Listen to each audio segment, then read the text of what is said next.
Assalamualaikum warahmatullahi wabarakatuh. Apa kabar teman-teman? Berjumpa kembali dengan saya Momon di channel Momon Pajak ini ya. Baik pada teman-teman, pada kesempatan kali ini kita coba akan melakukan bagaimana mengajukan permohonan SKD ya. SKD ini surat keterangan domisili bagi wajib pajak luar negeri di aplikasi Kotex ya. Jadi tujuannya adalah agar wajib pajak luar negeri tersebut ketika mendapatkan penghasilan di Indonesia ya dikenakan dengan tarif yang memang sudah sesuai dengan perjanjian kerjasama antara negara tersebut ya teman-teman. Nah, bagaimana mengajukan permohonannya ya teman-teman? Jadi yang pertama tentu saja teman-teman harus login di aplikasi Cortex ya. Kemudian setelah itu teman-teman jangan lupa untuk pengajuannya untuk wajib pajak orang pribadi misalnya atau untuk wajib pajak badan ya mengajukan impersonate terlebih dahulu, kemudian masuk ke aplikasi menu layanan wajib pajak, kemudian layanan administrasi, membuat permohonan layanan administrasi. Nah, selanjutnya teman-teman silakan pilih nanti di menu di AS03 ya untuk kasusnya surat keterangan domisili. Kemudian di sini ada dua pilihan, SKD SPDN untuk wajib pajak dalam negeri, ya artinya untuk orang pribadi yang mungkin sudah dikukuhkan sebagai wajib pajak dalam negeri. Kemudian untuk wajib pajak luar negeri, ya artinya dia tetap sebagai wajib pajak luar negeri tapi mendapatkan penghasilan di Indonesia. Nah, ini permohonannya silakan diajukan dengan kode AS.0303. Kemudian nanti di sini teman-teman diminta untuk memasukkan TIN ya.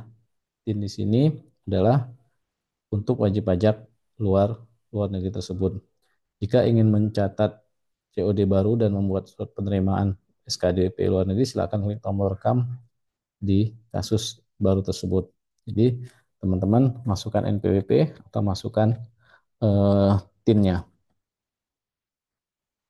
Nah, selanjutnya teman-teman itu eh, ada untuk pengisian selanjutnya ketika sudah teman-teman melakukan permohonan permohonan permohonan SKD-nya ya. Jangan lupa untuk ke tindak lanjut selanjutnya yaitu di alur kasus. Nah, di alur kasus inilah teman-teman mengisi form DGT ya yang diperlukan untuk permohonan SKD tersebut. Jadi, ketika tampilan seperti ini tunggu hingga muncul data-datanya ya, hingga terloading sempurna, teman-teman baru mengisikan data-datanya. Di sini sudah ada jenis layanannya, sublayanan, saluran penyampaian, dan tanggal terima. Jadi ini otomatis semua. Dan di sini teman-teman baru memasukkan nomor formulir permohonan. Kemudian tanggal permohonannya ya. Berikutnya itu diminta untuk mengisi subjek pajak ya, apakah individu atau non individu. Ya tadi ya, kalau misalnya dia wajib pajak badan, maka dia mengisi dengan non individu. Nah, di GV formnya ini atau di GT-nya itu baru diisi dengan teks identification number wajib pajak luar negerinya. Kemudian nama wajib pajak luar negeri. Kemudian alamat lengkapnya di mana. Jadi alamat lengkap untuk wajib pajak luar negerinya, negara asalnya, nomor kontak, email, ini semua wajib diisi ya, teman-teman.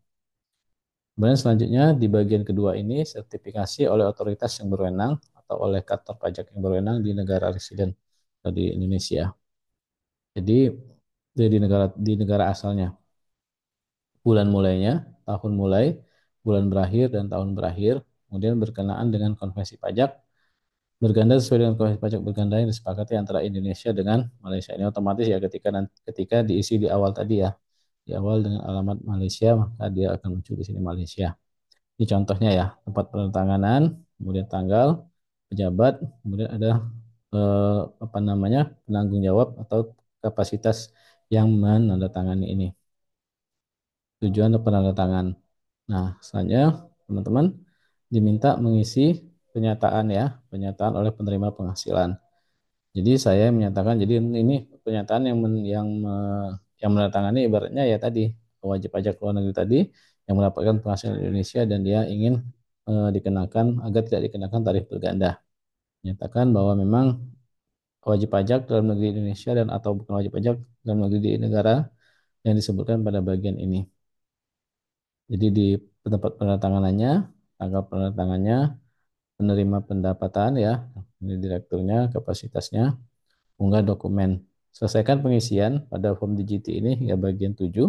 Lalu unggah dokumen. Nah, dokumen apa yang diunggah? Ya, dokumen yang berkaitan dengan misalnya di sini surat keterangan atau pernyataan dari perusahaan induk di luar negeri. Jadi, surat yang menyatakan penunjukan eh, adanya apa namanya cabang misalnya seperti itu dari luar negeri. Nomor dokumennya, tanggal dokumennya, tanda terima, kemudian nomor NIK atau NPWP-nya, dan masukkan perihal dokumen, surat keterangan, dan pengirim dokumennya siapa. Nah, ini ya yang mengisi adalah misalnya tadi ya direkturnya seperti itu, ataupun namanya juga tidak masalah. Kemudian upload dokumennya ya, pilih file ya, upload, pilih file, browse, upload di bagian pilih file ini, kemudian kirim permohonannya ya, kirim. Nah, setelah kirim nanti akan ada keterangan sampai sukses nih teman-teman. Jadi pastikan ketika teman-teman melakukan upload dokumen tersebut sampai muncul keterangan sukses ini. Jadi kalau muncul atau belum muncul atau tidak berhasil maka ya tidak bisa akan lanjut sampai muncul sukses, akan muncul di sini unggah dokumen, baru nanti selanjutnya adalah tentang pernyataan oleh pemotong atau pemungut tersebut ya. Tentang pernyataan kemudian simpan. Checklist pernyataan simpan sampai keterangan sukses ya. Nah, selanjutnya teman-teman nanti scroll ke bawah ya sampai ada muncul pilihan submit ya. Sampai ada muncul tombol submit untuk mengajukan proses permohonan kita seperti itu. Nah, jika seandainya ketika teman-teman pilih submit ini muncul keterangan error ya, bisa kembali. Jadi bisa jadi ada hal-hal yang belum kita isi. Nah, contohnya di sini ada isian yang tidak sesuai. Silakan lakukan perbaikan.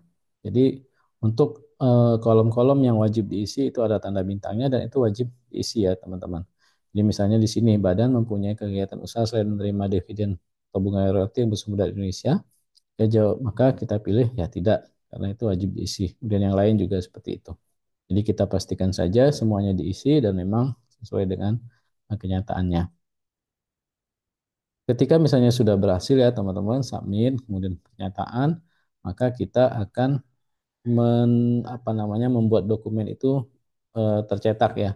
Maka kita create dokumen, dokumen keluar di konteks ini akan muncul tanda terimanya dan create PDF. Jadi akan ada terima permohonan SKD wajib pajak luar negeri kita tersebut. Kita create PDF, kemudian kalau sudah berhasil selanjutnya nanti akan kita kirim, klik tombol kirim ya. Create PDF, kemudian kirim, kemudian kita diminta untuk lebih dahulu mungkin kita perlu download ya. Download surat tanda terima tadi ya. Sukses kita download. Kemudian selanjutnya kita bisa lihat atau bisa ya preview untuk melihat permohonan tadi bisa kita download atau kita bisa preview. Nah, nanti kalau kita misalnya preview atau kita download, kita bisa lihat ada permohonan nih, Certificate of Domicile on Incident Taxpayer Receipt. Jadi permohonan SKD untuk wajib pajak luar negeri sudah kita terima ya, bukti permohonannya.